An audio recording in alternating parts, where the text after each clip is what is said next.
Want to talk about a retro game that is actually fun to play? Then we should totally talk about Ranger X for the Sega Genesis, or X Ranza as it's known in Japan. Ranger X is a run and gun shooter where the player controls his powered mech to defend Homeworld. Yeah, that's the planet's name, Homeworld. Against the Rahuna, whatever that's supposed to mean. Well, the Rahuna forces come from someplace called the Edge Zone.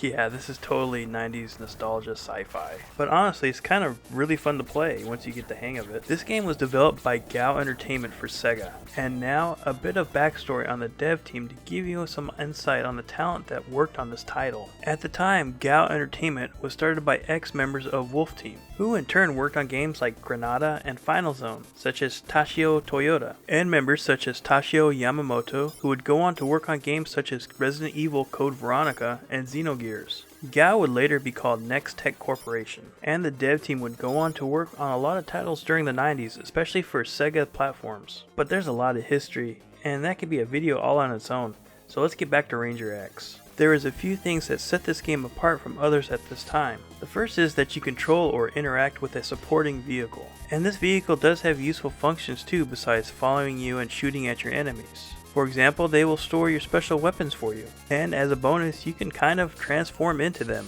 And that's totally awesome because it can act like a second health bar to soak up some damage for you. And the second big thing is this 3D visuals, or the appearance of 3D. Some of the levels will have cutscenes where it shows a 3D wireframe that looks really cool. Also, some of the level backgrounds use similar effects that are really well done. Even though this is a side-scrolling run and gun, there's more than just going from point A to point B. Most levels you'll be tasked in destroying objectives that you can see on your map or radar thingy as flashing orange dots. Once those dots are taken out, you will be warped to usually a boss fight, and no two fights are alike. So let's really start to dissect this game. Visually, Ranger X is a nice game to look at. Sprite animations are colorful, and some of the bosses are huge too with a lot of detail. And the backgrounds look amazing on some levels. There is lots of nice colors and lots of cool mech designs. And there are times where a lot can be coming out at you, so your eyes are going to be really busy. And we have already touched on the 3D effects of this game.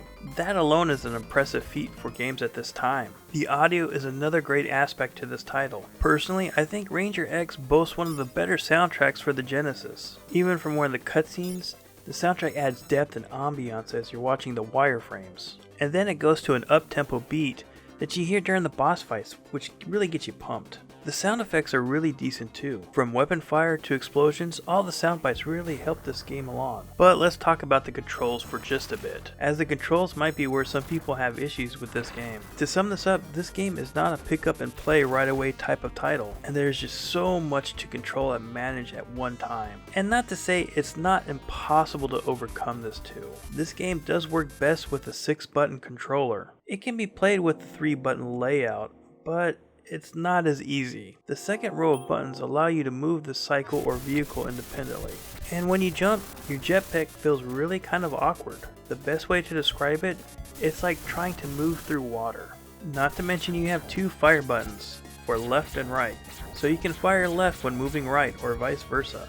And there's even more to your sidekick vehicles. Sometimes you'll have the cycle, and sometimes you'll have like this flying platform. Not to mention these vehicles are used to help manage your special weapons. And not to mention, your special weapons need sunlight to recharge. That's no joke. And I'm sure I left some aspects out when talking about these controls, but there's just so much to remember. But for some reason, it all seems to fit together when getting used to playing this title after a little while. So let's move on to the difficulty. The game is a bit difficult, but it's not overbearing. And even though the controls are complex, they are very responsive.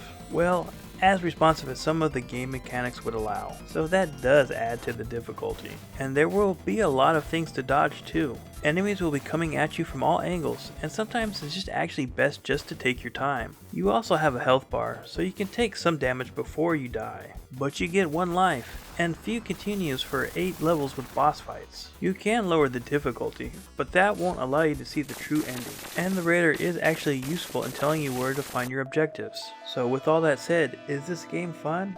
Hell yes it is. I really did like playing this game. Everything did feel overwhelming at first, but it all worked out with time and looked really nice while doing it. Ranger X holds up to this day, and I'm surprised not more people are talking about it. I would go ahead and say this is a hidden gem, and I'm not sure why Sega hasn't revisited this property in 30 years. I know the game probably didn't sell well, but it got rave reviews at the time. If you're curious about this game, you should really pick it up. At the time of this recording, a complete used game will run you about $60, and the loose cart maybe about $15 to $20. So what did you guys think? Have you played Ranger X? If so, what did you think about it? Let me know below. And don't forget to have a great day and a better one tomorrow.